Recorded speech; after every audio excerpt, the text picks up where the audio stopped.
Crimea has long been a popular summer vacation destination for both Ukrainians and Russians. But since Russia seized the peninsula from Ukraine last year, fewer Ukrainians visit, and tourist numbers have dropped by half. Tour owner Alexander Yurchenko raised prices to maintain his income, but complains of strict border controls and bureaucracy. Like the Chinese say to their enemies, we wish you live in times of change. Any changes when a person is already 45, 50, or 60 years old, and he's been doing the same thing for the last 15 years. When he's got everything organized, especially the tax paying and all the problems connected with this issue, then everything changes again. That brings a lot of negative reactions. Western sanctions left Crimea a cash-only economy with limited banking and restrictions on foreign tour groups and investment. But Russia's declining economy means fewer Russians can afford to travel abroad, so the number visiting Crimea is up. Occupancy rates have recovered, says the managing director of the Yard Hotel, Anastasia Fedoseyeva.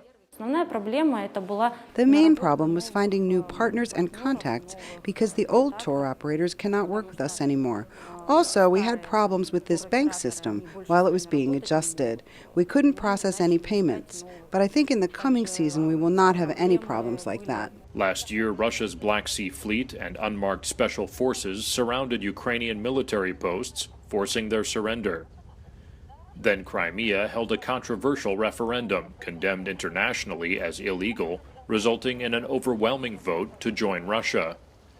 While most here and in Russia supported the move, Russian tourists Andrei and Tatiana Malakov are exceptions. We think that Crimea should be a part of Russia, but not in the way that it happened. But what happened happened. In our opinion, this was not right. It should have happened through negotiations or agreement, but not the way that it did. As Russians visit Crimea, many point to the peninsula's Russian history as justification for its return. Yet critics note what they call Moscow's opportunistic redrawing of a European border and backing of a deadly rebellion in East Ukraine, causing the worst East-West relations in decades. Russia has promised big investments to develop Crimea's tourism, but as long as it remains under Russian control, Western sanctions are expected to hamper the peninsula's growth. Daniel Sheriff, VOA News, Sevastopol, Crimea.